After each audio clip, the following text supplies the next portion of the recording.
So I know we were just starting to talk a little bit about the race and so forth, but Yeah. before we dive into all that, I am really excited to have this conversation with you. And I think I've told you this a couple times, but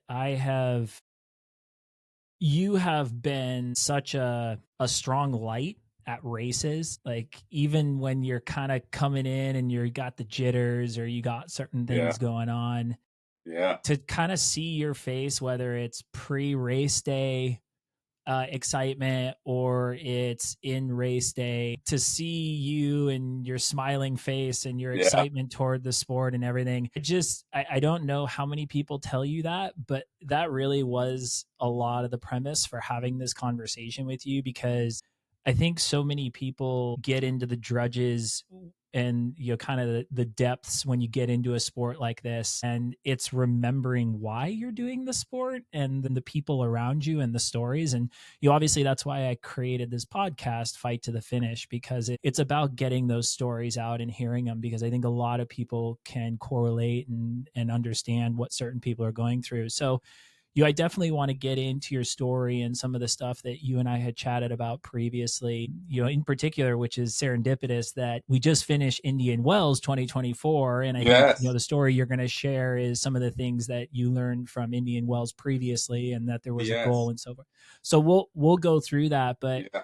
I think first, let's kind of start with, who are you? What do you do? Let's kind of open it up to tell the group, who are you, what do you do, and we'll kind of dive into the story. Yeah, man. First of all, thank you so much. I appreciate the invite and I'm grateful to be here. Okay, my name is Marques Garcia and I'm a triathlon coach in the community. But there's a lot more to me than just being a triathlete and a triathlon coach. As you mentioned earlier, everybody has a story. And that what really impresses me the most about people in this beautiful sport. But back to me, yes, that everyone has a story. My story is just typical. There's nothing unique except that I had challenges, like everybody else. My biggest challenge is that I always call myself a hacker to the sport. I hacked into the sport because I was just a regular guy going to the gym.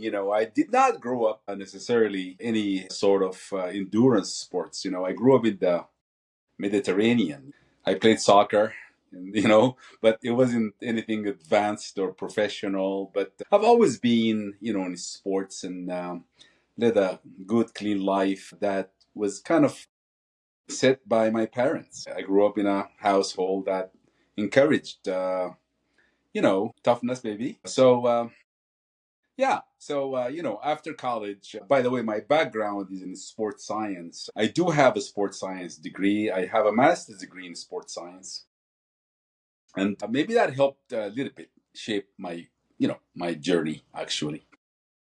I worked with a lot of professional athletes prior to triathlons in terms of strength and conditioning. I'm also a strength and conditioning coach, I'm 63, so I've been in the professional field around sports for all of my life, professionally for almost 40 years, man. So that's kind of interesting, huh? When did you get into triathlon? If you're 63, when did you start? Exactly. So that's a very good question. I started triathlon in, let's say, about 19 years ago, you know, around probably, I was probably hitting my, over 40 something years old. That midlife crisis age like I'm going through right now? I was going to the gym, building those big muscles and those big guns, and I've done really well with my health. But I was getting bored, and all that lifting, was like, okay, where am I going with this? But you're right, just fate intervened, and I found myself faced with the challenge of, what to do now. I was fortunate enough to run into someone who introduced me to triathlon, but my problem was actually I grew up. Afraid of water. I had a near drowning experience when I was 4 years old. I actually remember it very well in the Mediterranean. And the problem was that everybody protected me and my family not to come close to water. And that kind of stays with you. as you grow. Even in my 20s and 30s, I made sure never to come close to any body of water, be it indoors or outdoors, because I was literally terrified of water, Really? scared. Yeah. Give me a so taking a step back here, if you don't mind sharing, I'd love to, like, that 4-year-old you, whatever you can remember. What's the story? What happened? Just a regular going out to the ocean with my family for a small picnic. And I don't remember the whole thing, but 4 years old. And some fragments in my memory are that I was just pulled out by my uncle from underneath the current, under the water, literally. I think I lost my footing off. At 4 years old, I didn't know how to swim, obviously. By the way, still learning to swim. You and me both. You and me both. But I will say, when you are out there and I'm seeing you down on Alki Beach, Yeah, your stroke is phenomenal. You, working on it. yeah, you gotta, like, I look at it, I'm like, that is a high elbow, Oh, man. arms coming down. I'm like, Hey, geez, wish yeah, I had that. Wish I had learning. that. Yeah, anyway, so that really stayed. I think what really enforced that trauma, mom and dad, may God bless their souls, they didn't know any better. They wanted to protect me clearly from that, from drowning. So they made sure that everybody around me looked after me when I came close to water. They would prevent me from getting close to water. And that actually backfired because I grew up terrified. Literally, it would be, I'll give you a quick story. We went to Hawaii with my ex.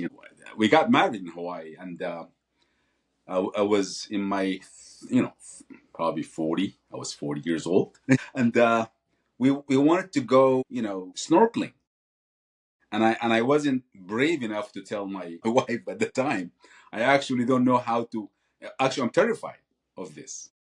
So I was sweaty, I was scared, and finally I confessed to her that I'm scared.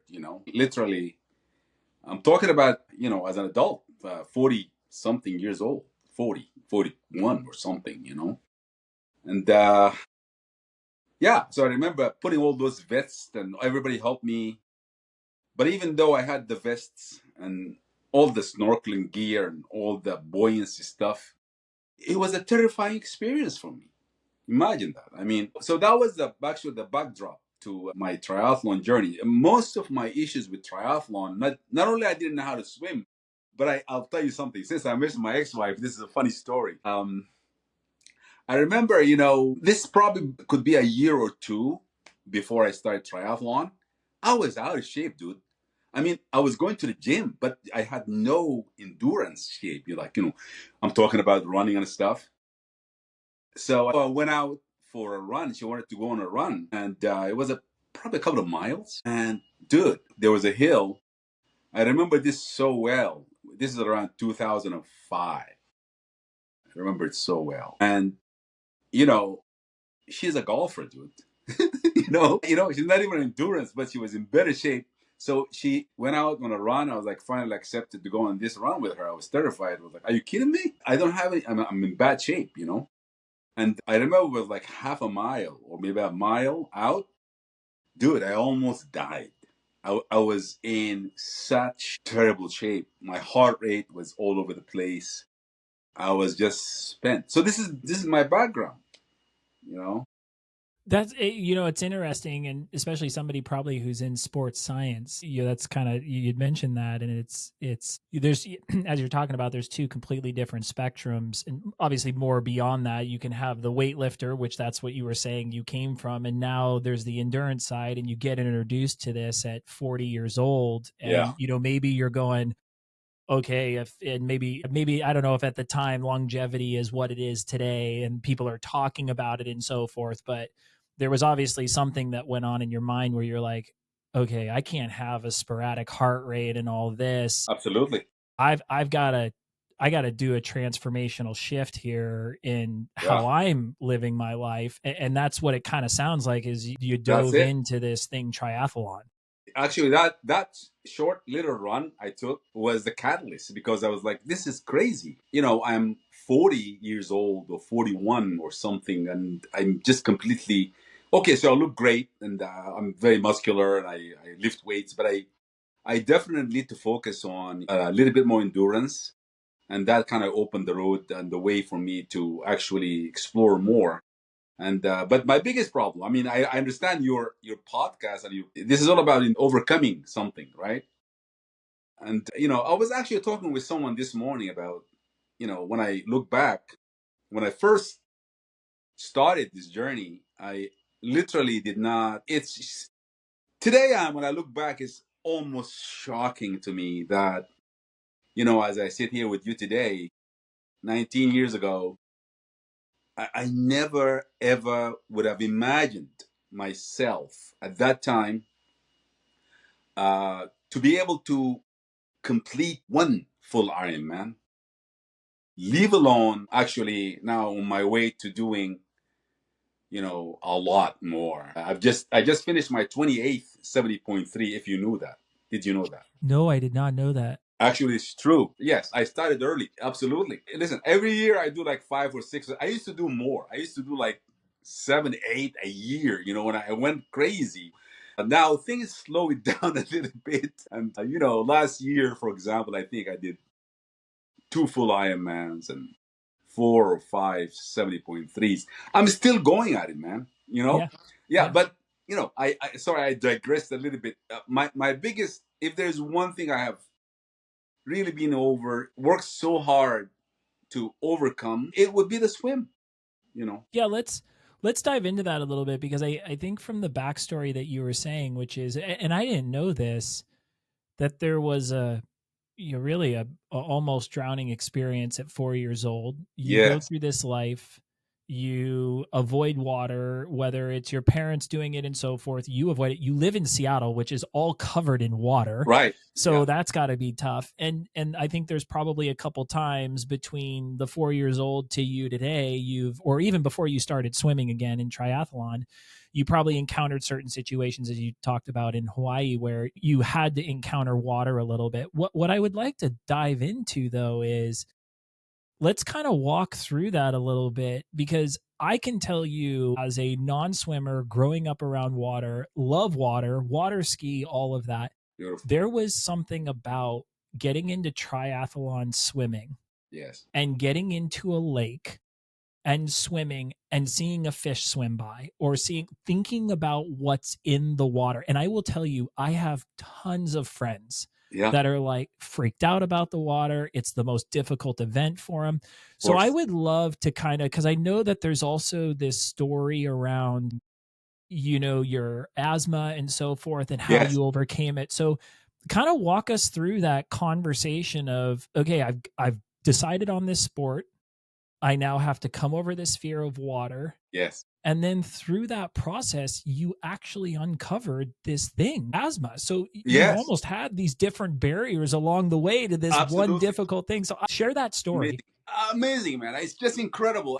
My outlook, I'm going to get into it, but my outlook is actually genuinely, truly, is that I I look at these things as an opportunity to actually improve, to be a better, like, athlete or a better human or something. I never looked at these things as, you know, obviously with age, you know, I'm 63 now. I'm going to be 64 this coming Christmas, by the way. But next week, by the way.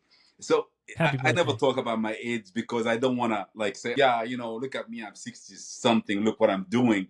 It's nothing that I really. I don't even know how old anybody is. But back to swimming, yeah, do it. It was the most terrifying.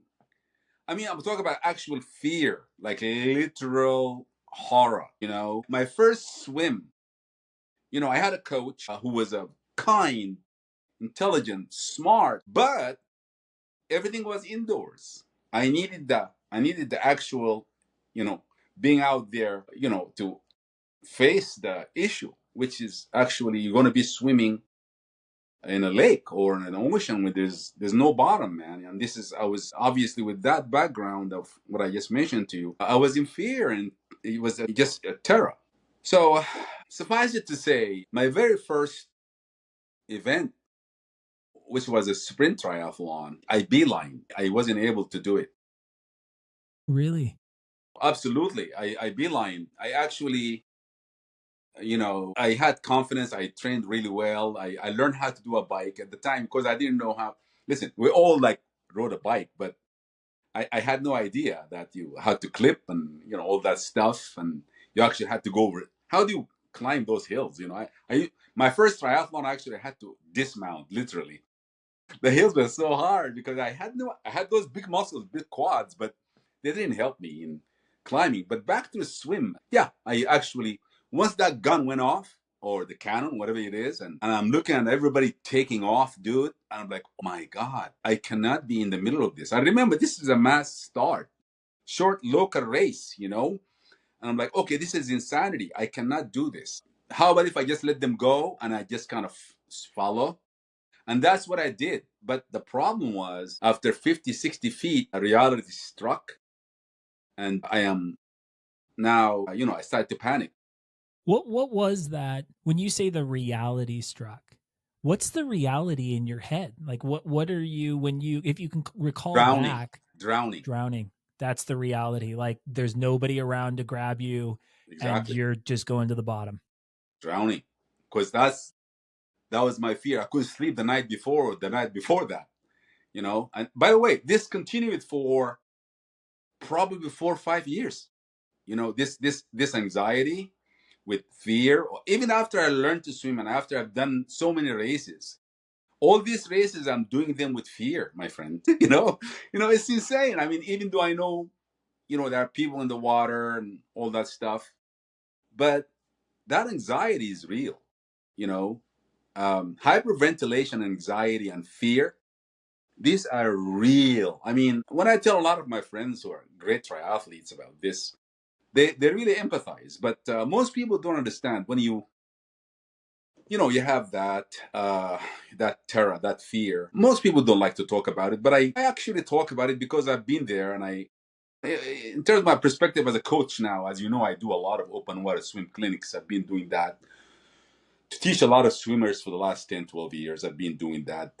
But coming from that background, I think I could actually relate to that. There's a lot of segment of people in this beautiful sport who don't like to talk about it, but it's a real thing, you know. So you're coaching when you talk about some of your athletes and people you talk to, what I'm hearing is yeah, a lot of them are scared of the water. A lot of them are scared of the swim. Whether it's drowning or not, it doesn't matter. It's being scared of the water part of the Yeah, three events. it's a real thing. I mean, Wow. I encountered hundreds of athletes, if not thousands, who talk to me privately about that aspect. They're very good swimmers, but they just have this anxiety. It is something that I really. So anyway, being able to overcome that is something that I'm so grateful for. But I had to work really, really hard to understand the causes of it, and to come to grips with it. It's actually in my head. It's basically it's an emotion. It's a fear is an emotion. It's a crippling emotion. So I had to actually deal with that in terms of psychological aspects of it and the emotional aspects of it. And then after that, what happened as a repercussions or as a subsequent reaction to that will be a physiological reaction, which is hyperventilation. And then the physical, which is once you're hyperventilate, you can't really swim. Your stroke become broken. Your body mechanics break up, and you're struggling, to actually literally finish a swim. So I had to work on that for many, many years, and I'm so proud of myself. Yeah, It's okay. Yeah, it's okay. And actually taking that step back, I really am curious. I'm pausing on what you had just said because I think there are some listeners that are dealing with this. And you said it's the psychological thing you had to overcome. And for 4 years, and I get you're still continuing to deal with it, but you said for 4 years. So what are one and or three things if somebody is really struggling? Because I'll tell you, as a now a non-drinker, mine wasn't about the swim, yeah, but I had psychological things. I had to go face a demon And Yes. there was a real demon that I had to go face, and I had to go through the drudges and the mud and the weeds in my own brain Yes. to get over it. And I'm really curious, Marcus, somebody who has that type of fear, and it can either be about swimming or it can be about how you look at all this. What were one and or three things that you had to do that maybe a listener might go, "Oh, I haven't tried that before." Absolutely. You just said it. Actually, it's an emotion. Fear. It's fear. It's not really about the swim. It's about this concept I have carried in my mind and in my being for so many years without having to actually deal with it and face it and dissect it. So I did seek psychological help. I talked to sports scientists and sport psychologists, and that really helped me a lot to actually be able to talk about it, to be able to, you know, create a to replace that software in my mind, my brain, to actually replace it with a new software that is, or update the software, however you want to, you will, to actually look at things logically. And then, coming from my background as a sports scientist, that truly helped a lot in terms of buoyancy and the science of buoyancy, actually, because and I actually do this with a lot of my athletes who are afraid of water. I actually ask them to literally to drown themselves in a pool, and yet they can't. So I'm like, okay, go ahead. I just stand on the shallow side and literally go ahead and let go. Try to drown yourself. And I always, you can try it. Anybody can try that, actually. The water would not allow you. Your body is pretty buoyant, especially if you have any air in your lungs. So you have all these, the science of it and the logic of it obviously is important, and trials and errors, and all that stuff. I had to replace that software with reality and truth and science. But there's a bigger aspect to all of this that truly helped me overcome this over the years, and that is a spiritual side, really. And when I'm talking about it, I'm not talking about a religion. I'm talking about a spiritual aspect of having to be one with nature. Okay. So I started practicing something called Kundalini. This is not for everybody. I get it, but it's my experience. And that actually was a turning point in my life as an athlete, but especially as an open water swimmer, to be able to be in a zone that doesn't have any emotions. Kundalini allowed me to do that, you know, and this is not going to be like you have to push a button. It takes a while to understand the practice. And, you don't have to do this as a Kundalini practitioner. You don't have to do that really to experience this. I think there's something called mindfulness, I believe, Very familiar with mindfulness. Yes. right?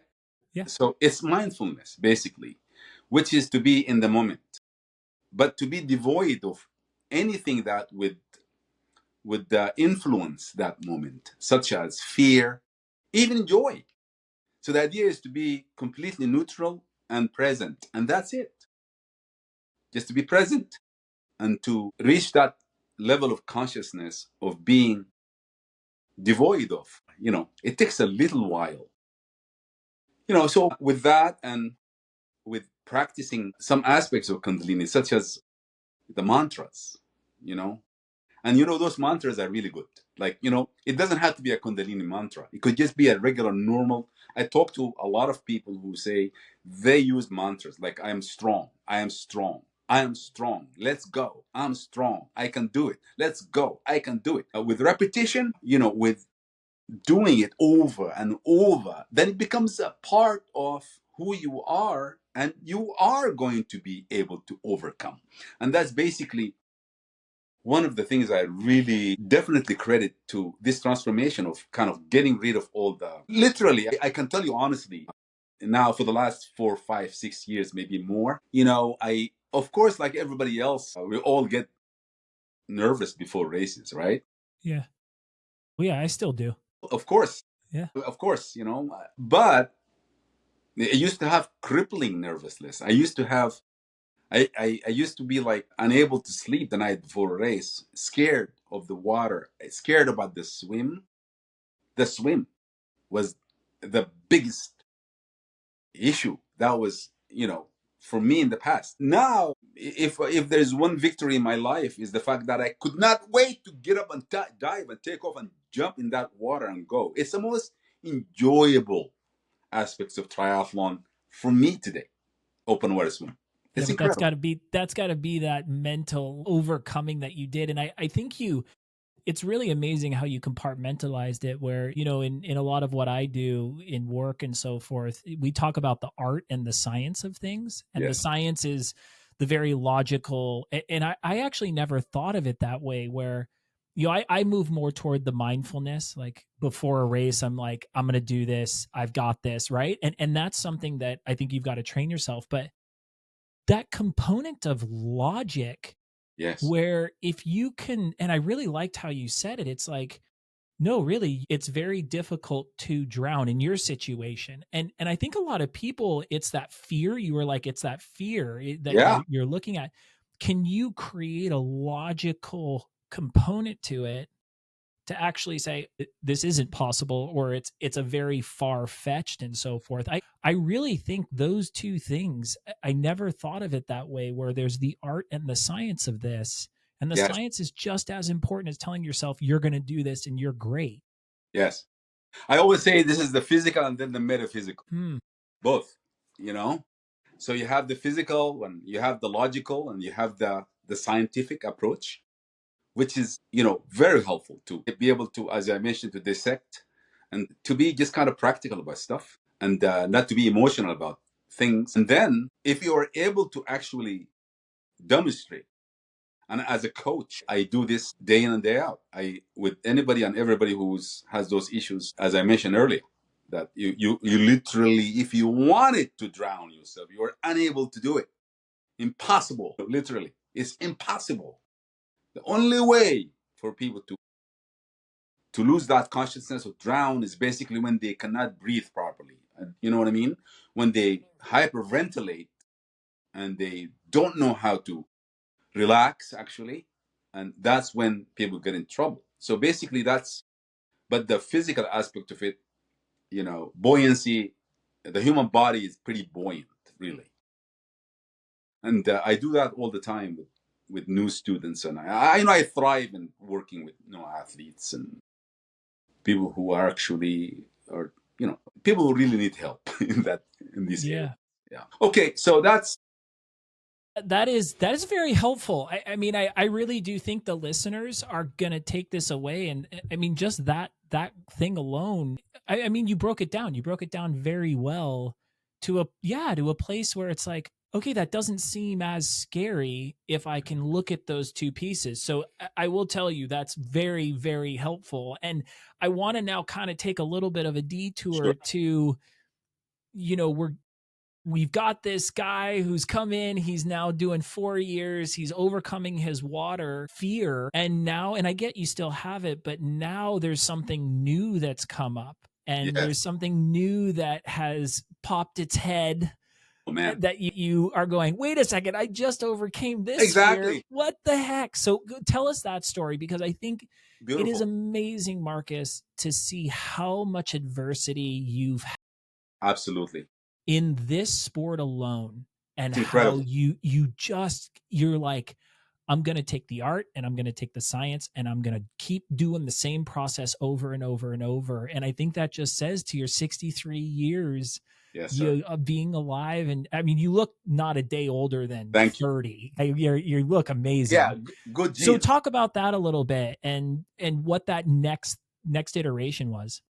Thank you so much. Being able to overcome that, of course, was the highlight of my life. And then off to the races, man, and off to the podiums. That's, I just wanted to podium so bad, and I was able to accomplish some good, decent results. Before my asthma issue, I'm talking about right before that. So I was actually diagnosed with asthma in 2017, but prior to that, I was able to race for a few years. I just, flying, feeling strong, improving, learning more and more, coaching athletes obviously as I go along the way. Because of my background as a sports scientist, I was able to actually take advantage of that and help others as well, and not just from my experience as an athlete, but also as a sports scientist, as a coach, and that was really incredible. It's a beautiful journey. Suffice it to say, as you know, I have a tri club. I'm the president of Strong to the Finish Line Tri Club. It's a I beautiful. love that name, by the way.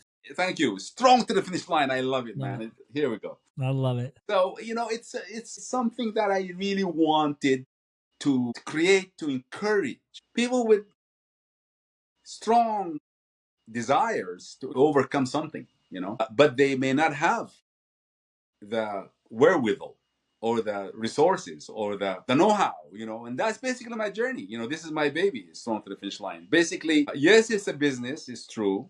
I'm a triathlon coach. I wanted to create the soul, the heart and soul of the essence of this is to, me, my story, myself. If you ask any of my athletes, we have a connection. I like to have that connection with athletes. So because we all have a story, and I want to be able to live that story with them. Yeah, I can sense the emotion Yeah, around this yeah, because group. I've been through some Yeah. stuff, and I'm quite sure a lot of people have been through. This is nothing compared to so many people, but we do what we can to help each other. So in 2017, I went out with I was preparing to go to Coeur d'Alene in June, I think, 2017, and I was in great shape, man. I was absolutely. I did it the year before. I wanted to go improve on my last year, and I took the athletes out in the lake right here in Lake Washington. I think Lake Sammamish, And so after I finished coaching, I'm always out there with the athletes, obviously. And after they were done, I said, okay, I need somebody to hang out just for me to go do my little swim. And I took off and dove in the water. I wanted to go do like a couple of thousand, Within 50 feet of the shore, it struck a sensation I've never felt in my life. I literally could not breathe. Like, I had an asthma attack. Yeah. Well, I've never had an asthma attack, but I've seen somebody have an asthma attack, and it's Correct. And scary. I didn't know what it was. I read about it. I've heard some people have it. When I experienced it, I thought I was going to die. But so what happened? If you have an asthma attack on land, it's bad enough. But to have it in the water, Jeff, it is terrifying because what happened? I forgot where I was. I didn't know where I was. You know, and so my body was limp because you can't breathe. So your body just kind of convulsed, and there's no breathing. And what do you do? And I was far away from shore. I was lucky enough, thank goodness. A couple of my athletes saw this, and they were actually chilling out on the on shore. And they even had their earpods. But I was doing like that, help, and they thought I was just probably messing with them or something. I had to do it so many times until somebody else called him. I said, no, he's asking for help. There was just a bystander on shore. And those two athletes jumped in the water. Jumped in the water. One of them, she was an incredible athlete. She actually had a broken arm. She fell on her bike, the previous race or something. She swam to me with one arm. Okay. And listen, I was almost like unconscious, and I almost died on that. And so finally, she reached me, and a boat showed up from somewhere, and I was pulled out on top of the boat. And later on, there was an ambulance involved, and the ambulance people tell me that the EMTs, Yeah. after they did all the checkup on me, and they're like, "Dude, it looks like you have an asthma attack." I said, "What? What is that? I don't have an. I'm a triathlete, dude. I just finished doing a full Ironman a couple of months ago, and I'm heading out to do my 70.3. I just did last year."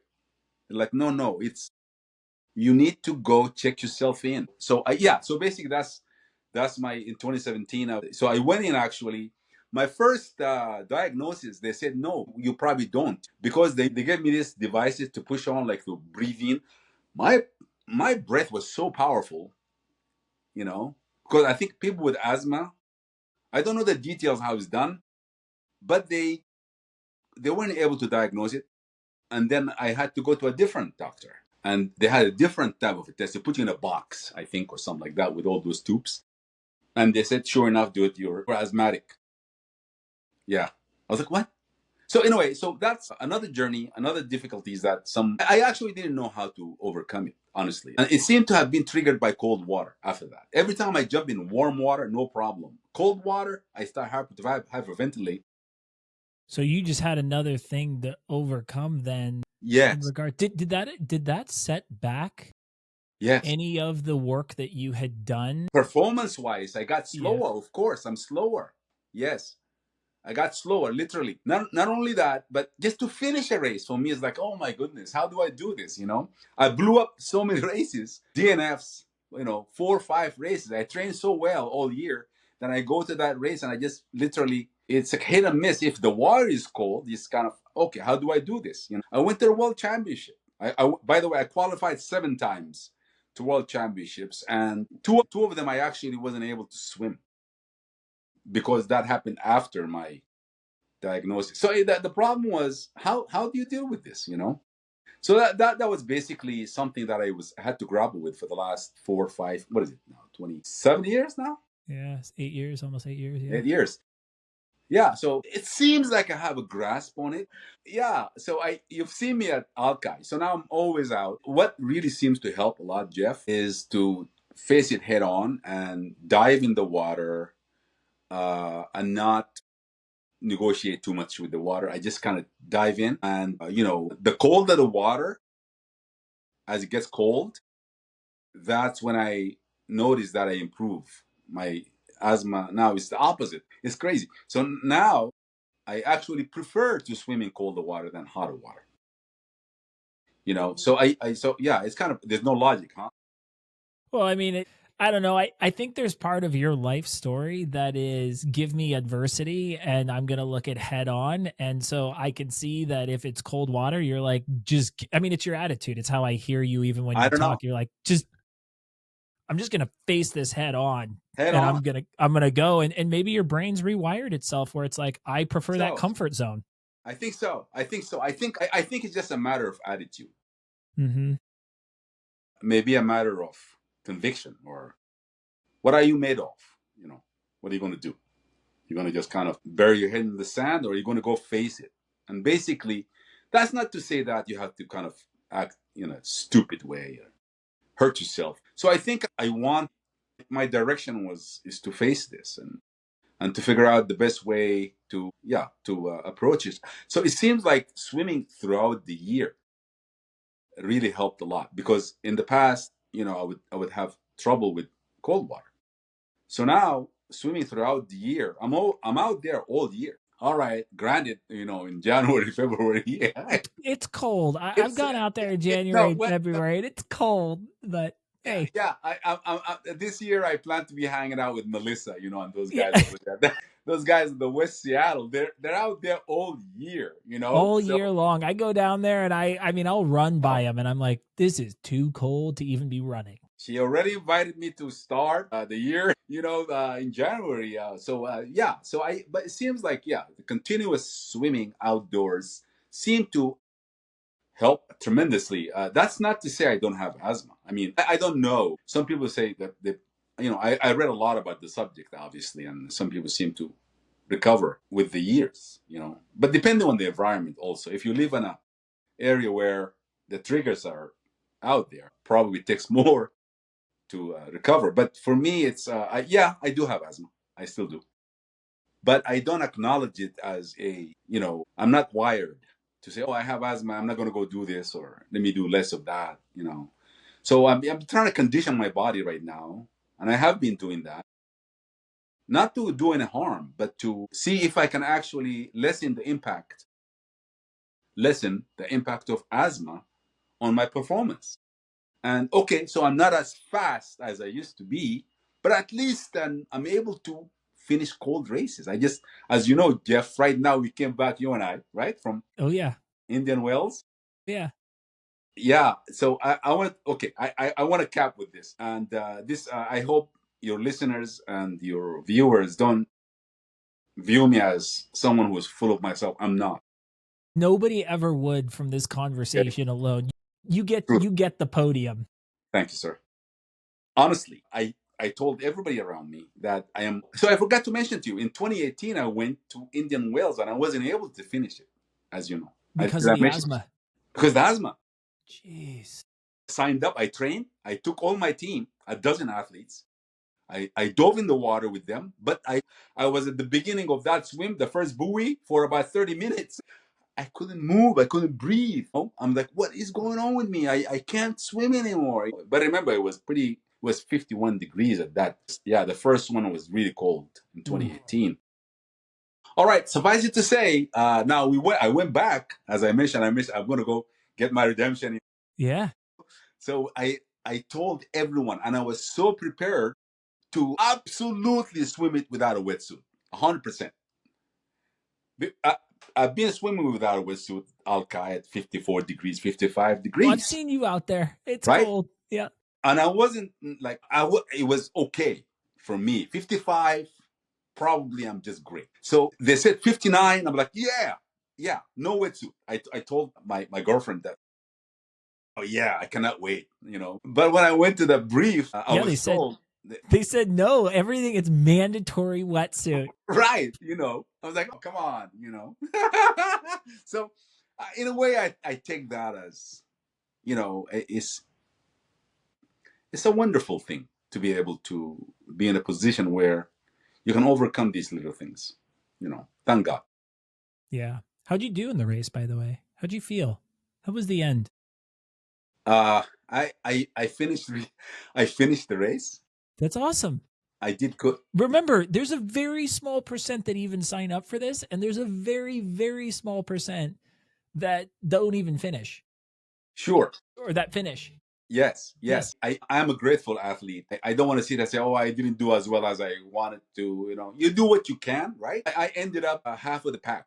Somewhere in the middle of my age group, which is it's all right. Yeah, it was good. I actually truly enjoyed this race. It was incredible, beautiful scenery, a beautiful course, and yeah, but the run course was brutal, right? I've played, I texted you this. I've played the Indian Wells golf course, that one we ran on. Like I remember each of the holes, but they require you to ride a cart. Lionel Sanders said this, I think it was like a year ago or 2 years Yeah. ago when he ran it. He's like, they call it a flat course. That is not a flat course. No, Like you never get in a rhythm. It's this up and down and can't. over and Yeah, you just couldn't catch a space where you can actually open up, exactly. right? Exactly. Now I had other problems in the race. I was cramping. Oh man, I was already in a different level where yeah. it didn't matter what the course looked like. I was just trying to survive. But I really appreciate you sharing that story. And I actually had one more question for you. And then I got one more to wrap it up here is when the asthma kicked in, you spent all these years, before that, kind of building up this art and science of overcoming drowning. When the asthma kicked in that first time, was there a reset that occurred where when you got back in the water, you were like, "Oh crap, I'm going to drown again. I'm going to drown again." Did you have to go and rebuild that muscle that you had spent so much time on? You're now going, Right. the asthma has now it like Yeah. erased all this work I did. Did you feel that? Did you sense it? The only issue, it was never a panic. So that that panic that I used to have when I first started triathlon and all that hyperventilation. The hyperventilation this time is not because I was panicky, but because of the asthma. It's amazing. It's the same physiological reaction to both. Hyperventilation, when you cannot actually breathe properly.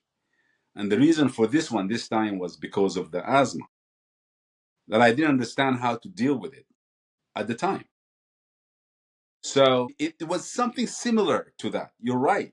But not from the psychological, emotional, crippling effect that I used to have, as you know, when I first, as I mentioned earlier. No, but this time it was mostly the physiological. What do I do now? How do I finish? How can I swim? I can't move. I can't even breathe. Literally, you cannot breathe. People with asthma, with cold water, it depends from one person to another. But in my case, I literally wasn't able to breathe.